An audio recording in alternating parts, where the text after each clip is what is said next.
YouTube here.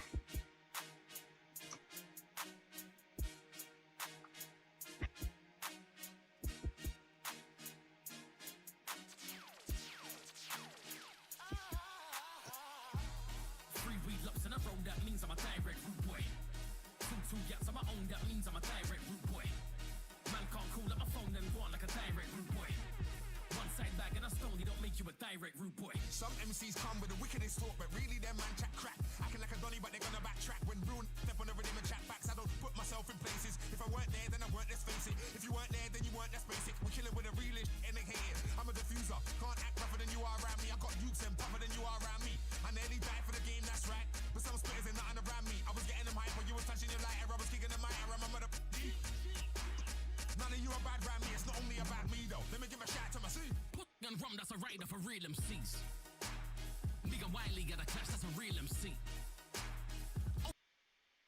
Hey, what's going on, guys? Welcome. Thank you all for coming. I'm over here with Brandon from the lab. We're going to be talking to you guys about some stretches about getting back to the barbell. So if you're on YouTube watching, just drop us a couple comments or likes. We'll get to some Q&As at the end. If you guys are here on Zoom, feel free to drop a message down in the chat. And we'll go from there. So yeah, Brendan, thanks for coming. You want to talk a little bit about like the importance? I mean, when we got together about this to talk about the session, we really thought about like, like finally in Ontario here, for anyone that's watching that's not in Ontario, we've been stuck in lockdown perpetually. What feels like, I think we're open for 2 months last year, and now everyone's going to get excited. We finally got the green light to go back outdoors on June 14th. And we know everyone's going to be raring to go. We want to make sure people don't get hurt and don't bring that same intensity that they had going to be like 15 months ago to their training to set themselves up. So you want to maybe go into the importance of like easing back into it and all that kind of stuff?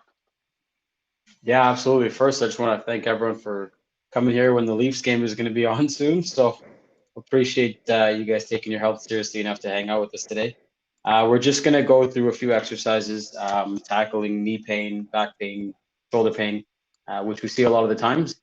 And as Alex said, you guys have waited 9 months. And the last thing we want to see is you guys go 2 weeks and then get back hurt and spend some time off the gym. So these are exercises that are going to try and keep you healthy. And they should be done as you're slowly coming back and progressively overloading, getting back into the gym. I'm ready to do it. We're going to get through 6 exercises. 1 without a weight, 1 with the weight, and we'll go from there. All right, this is our first guy here, the 90-90 stretch. Give me a little bit about like, the stretch we got. So what we're going to basically do, we're going to break down these 6, you can call it, top 6 movements that you can be doing to help you get back to it. Brendan here is going to break them down, talk about any sort of things you should be focusing on the movement. You can totally at home, you can follow along, try the stretch. If you have questions about it, again, pop them in the chat. And if not, he can kind of give you some more guidance on other things you can add to spice it up, kind of like you see here, he's going for the dumbbell there. So let's break down the 90-90 first. Yeah, one of my favorite movements, honestly, in my opinion, probably the best stretch to protect against knee and back pain. But what we're trying to do here is we're really trying to isolate the hip. So in this video on loop, you're going to see 3 variations. One is going to be supported with your hands down for people that have a hard time getting into it. Then there's one unsupported. Then there's me showing off here, transitioning. And then there's one with weights. And so it's in a varying level of difficulty, and you can choose what works best for you. The idea is to isolate the hips. So you'll see here when I'm supported, I'm nice and straight. And I'm leaning over using my hips, not my back. So if you're doing this at home or when you are trying this and you're finding that you're feeling some back pain, we're not doing it correctly. We got to make sure the back's nice and straight and that you're feeling your hip. You'll notice both of my knees are down flat as well. So there are a few prerequisites to this exercise, and sometimes people transition too quickly. Make sure when you're doing this, you feel them in both hips. So how long would you say, like if you're kind of doing it, like either setting a clock up to stretch or just counting in your head like 30 seconds in each position, or like is there like a rule of thumb when you should extend it or shorten the duration? Generally, what I tell people is if you can't sit in the 90-90 for 45 seconds on your own without cramping out, you should be continuing that. It's when you get to the weight and the leans and transitions that you can start to work through rep. So when you guys see me with the dumbbell on this, you'll notice I start to do a few reps. When you can hold for 45 seconds, that's when you can start to do cool things like transition over and use the weight.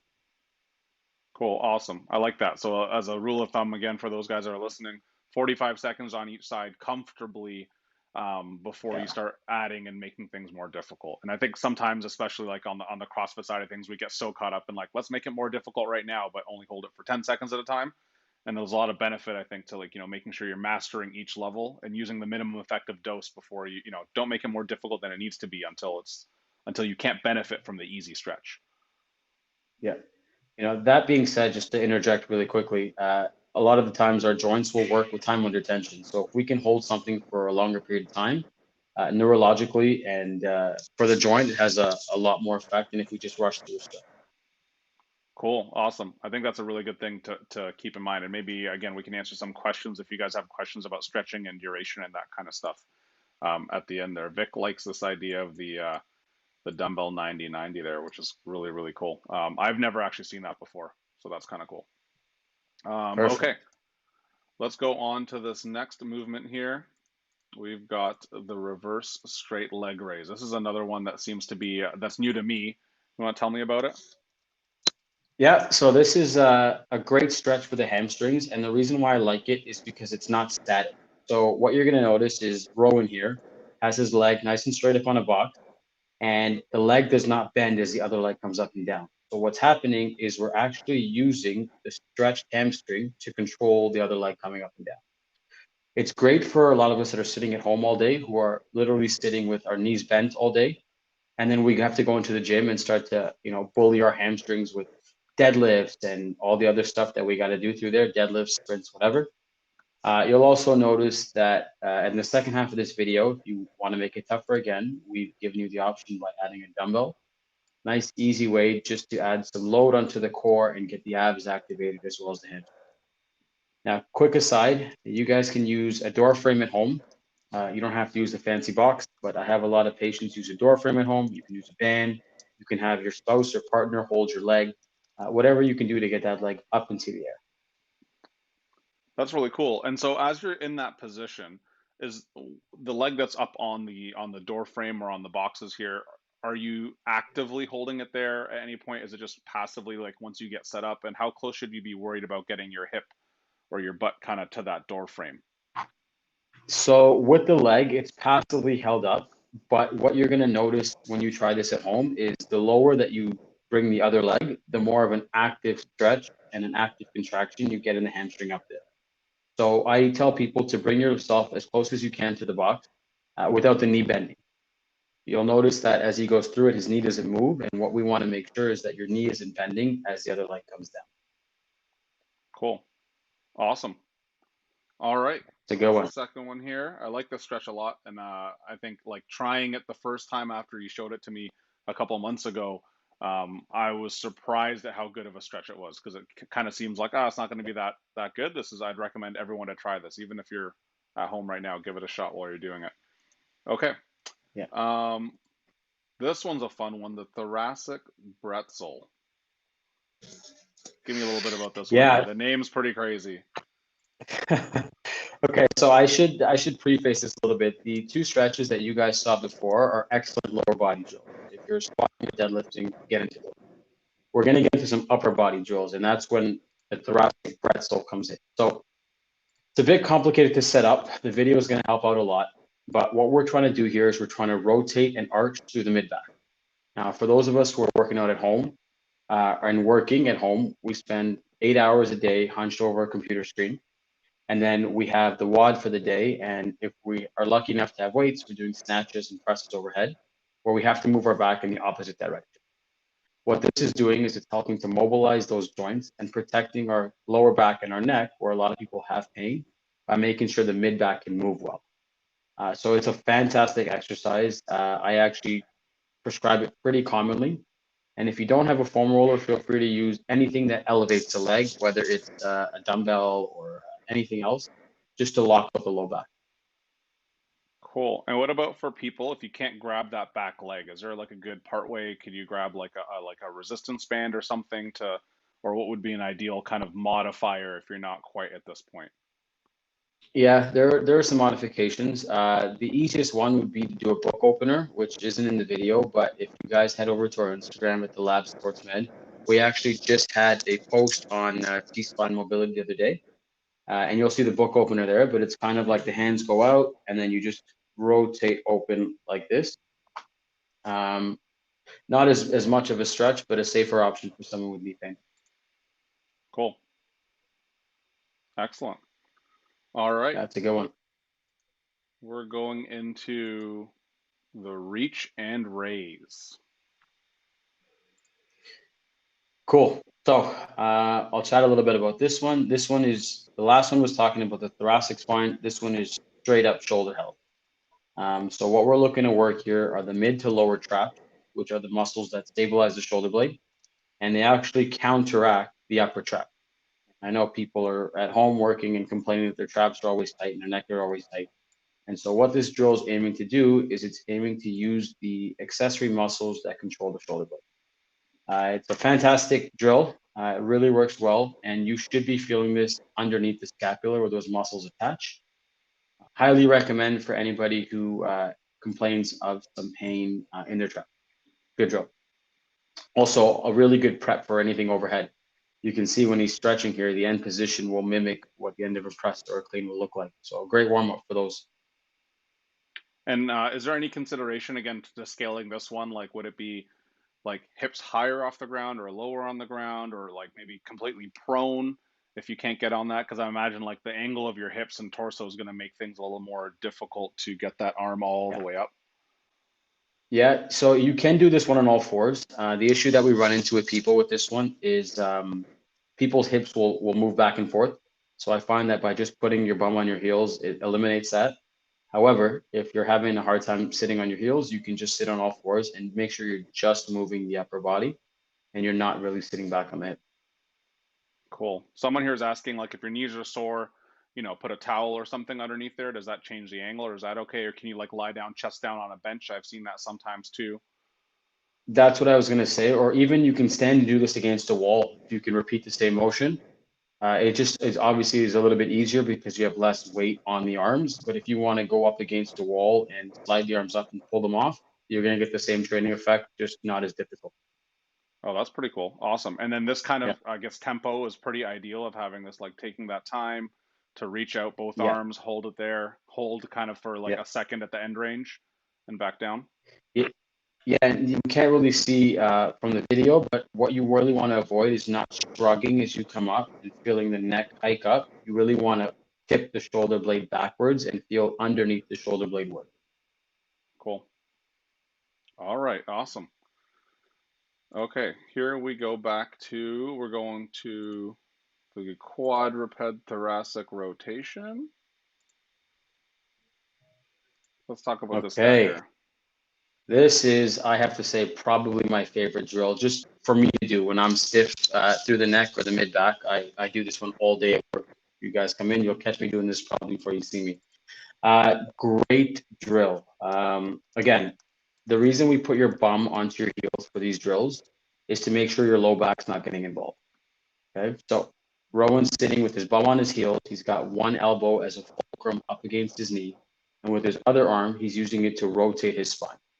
And if you look at it, we're moving the spine in directions where we don't get to experience them throughout the day, but they're hugely beneficial if we're using our spine to extend or rotate. Whether we're doing a wall ball or a toss against the wall or a clean or a press, it's a great way to open up the mid back. That's cool. And so I've seen this done before, like higher up on all fours.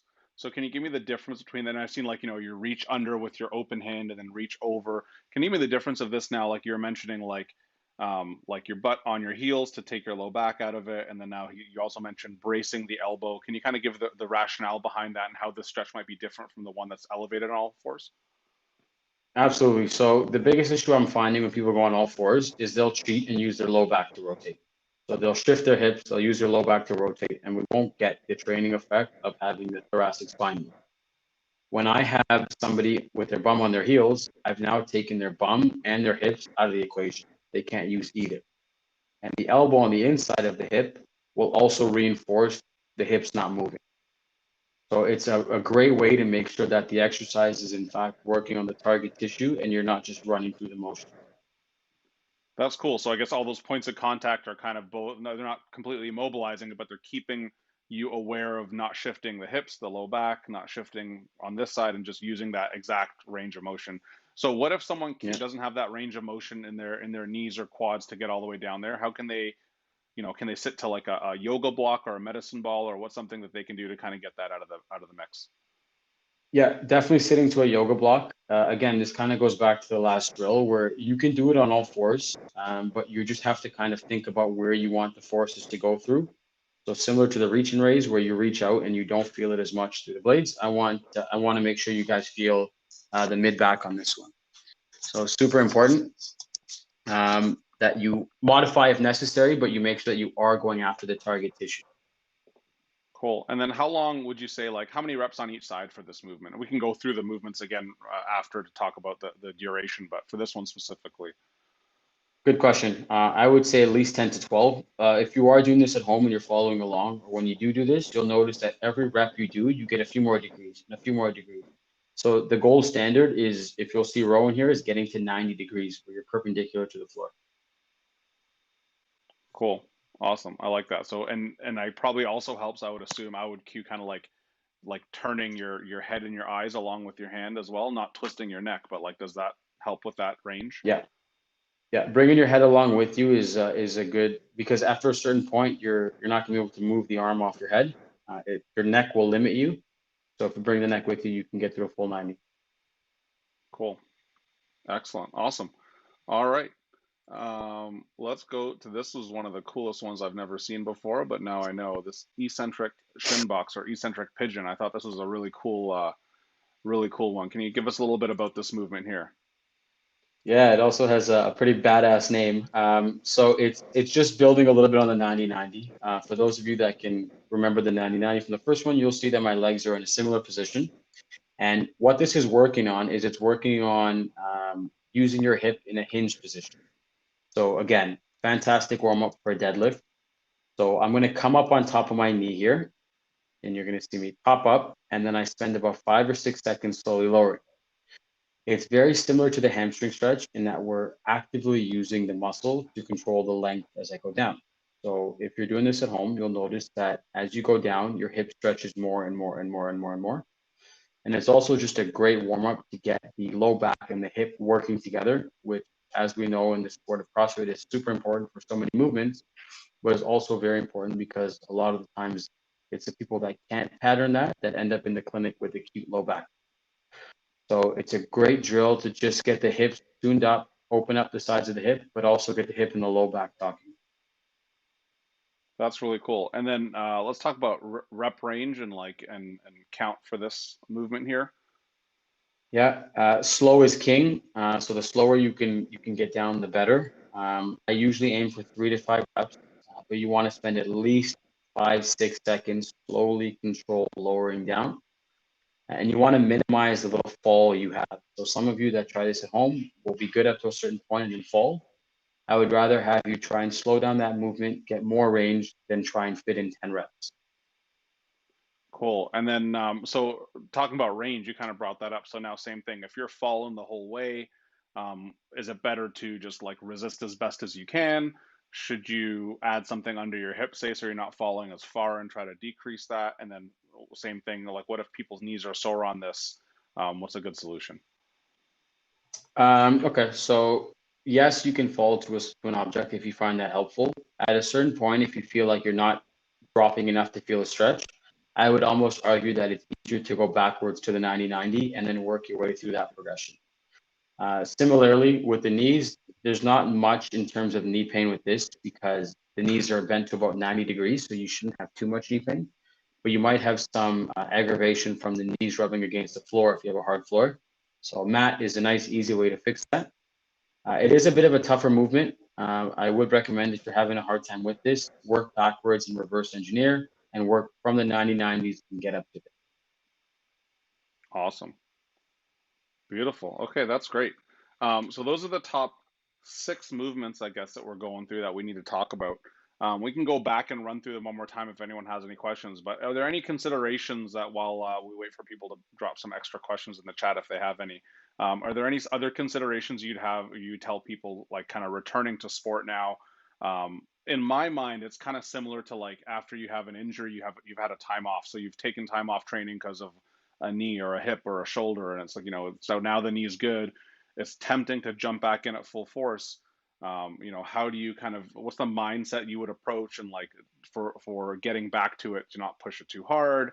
What kind of things should you be looking for? Like, and a little bit, I think, like pain versus aggravation. What's discomfort and what's pain and those kinds of things. What should you be listening to? Yeah, so I'll tell you firsthand from the experiences that I had when the gyms were allowed to open for the few weeks that they were allowed, the number of acute knees and low backs I saw was astronomical.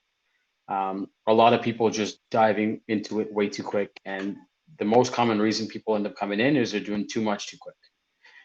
So as much as it's going to be nice to lift with your ego, it doesn't make sense to spend 9 months waiting for the gyms to open and then max out on a deadlift and spend the next month in the treatment room rehabbing a disc herniation or a low back. How I would recommend it is obviously your coaches are fantastic coaches and are great at grading you back in, but listen to your body and make sure that you're spending time stretching because a lot of us are not only out of shape from not working out, but our joints have not been pushed to certain levels yet, right? We've been sitting all day, we're not rotating, we're not moving, we're not changing positions often. Uh, a lot of us, the most we're doing is walking and some light exercises. So yes, you got to get your body ready, but you got to get your joints ready and mobile and ready to take on some loads again as you get back into the gym.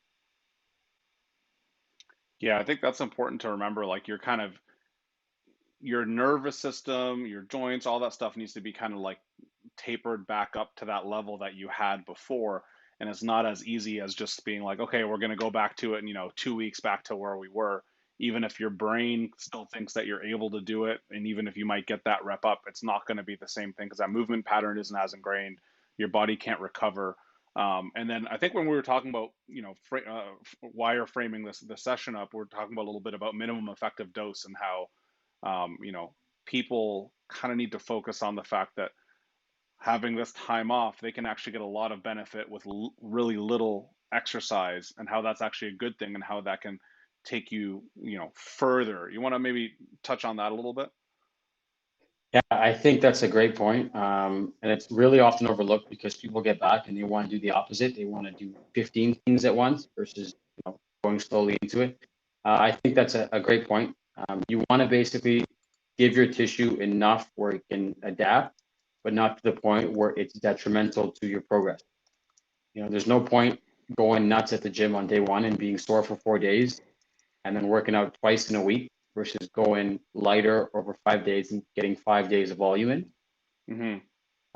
But in regards to the stuff that we chatted about, I think if we can do some of these exercises before and prime our joints, it's a fantastic warm up and it reduces the chance of injury and it gets your joints ready for the exercise. So these are things that, like we went through the whole presentation in 20 minutes with an explanation. If you spend 8 minutes going through just the upper body before you do some bench and some shoulder press, you're not going to need to be coming into the office. You're not going to have acute pain. So these are things that, really super practical, easy to use, not a lot of equipment, but I think we should all be doing them getting back in. Yeah, I think that's super important to remember. Like doing extra work, especially now, we're still when gyms reopen, like patios will be open in a couple of weeks, but that's about it. There's still so many limitations. So kind of use that extra time sitting at home in front of the TV watching Netflix or doing whatever, um, doing a little bit of this extra to get you back there.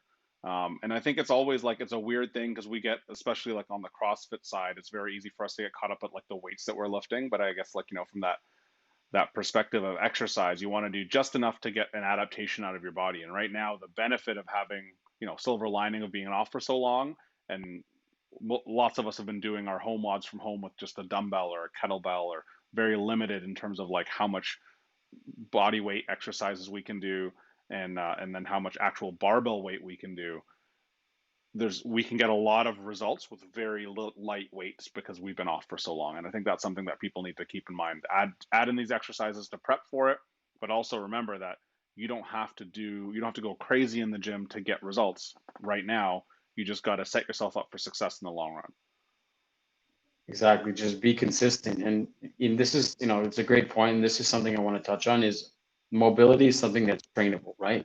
So although you might not be super mobile on day one, if you do it for 5 days, you're going to be way more mobile than you were on day one. And you're going to protect your body. So as important as it is to progressively overload exercises, you should also progressively overload these things. Right. And I think that's it. Some people get into mobility and they're not flexible on day one, and they think that's it. Like it's not meant for me. Yeah, It's okay, or I always have a tight this or a tight that, and a lot of that can be fixed, but you have to be consistent with it. totally. Cool. Awesome. All right. I don't think there's any other serious questions. If you do have a question, you want to pop it in the chat. In the meanwhile, where can people find more information about you, your Instagram channel, website, all that kind of stuff?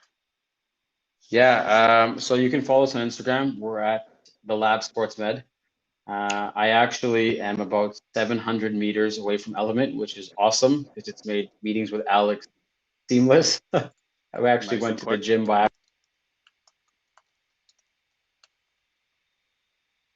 Oh, you just went quiet there. There we go. You're back. Okay, sorry. Awesome. Yeah, so you guys can find me at thelabsportsmed.ca or at thelabsportsmed on Instagram. We are a fully functioning health clinic. We have chiro, physio, massage, osteo, the works, and we are super involved in athletics and gym goers. So you guys are our patient population. Hopefully you don't need me, but if you do, you know where to find me. Very cool. And I think it's important to have someone around that's like that understands, return to sport, and it's not about, oh, this exercise is dangerous or you need to take 2 months off. It's more about, okay, maybe you need to take 2 months off this exercise, but let's focus on getting you back by doing these things, to get you back in the gym, or these are the movements that you can substitute in the meanwhile and still keep participating. Yeah, and I think that's important. Like so many times we go to a professional that tells us we got to take 2 months off squatting because we have knee pain, and then we come back and just have to squat 95 pounds for the next month. We're very, very sports driven. Everybody here works out. We get your needs. So Beautiful. yeah. Awesome. All right, man. Well, thank you so much for joining. For those of you guys that tuned in, thanks for coming in. This will be up on YouTube, so you can keep watching it or replaying it or share it with whoever you want. And if there's stuff that you want us to cover again in the future, let us know. Just put it in the comments. We'll check it after, and then we can totally do another one of these once we're back at the barbell. Maybe we can do a more advanced one as hardcore training one. So Yeah, sounds good. awesome. All right.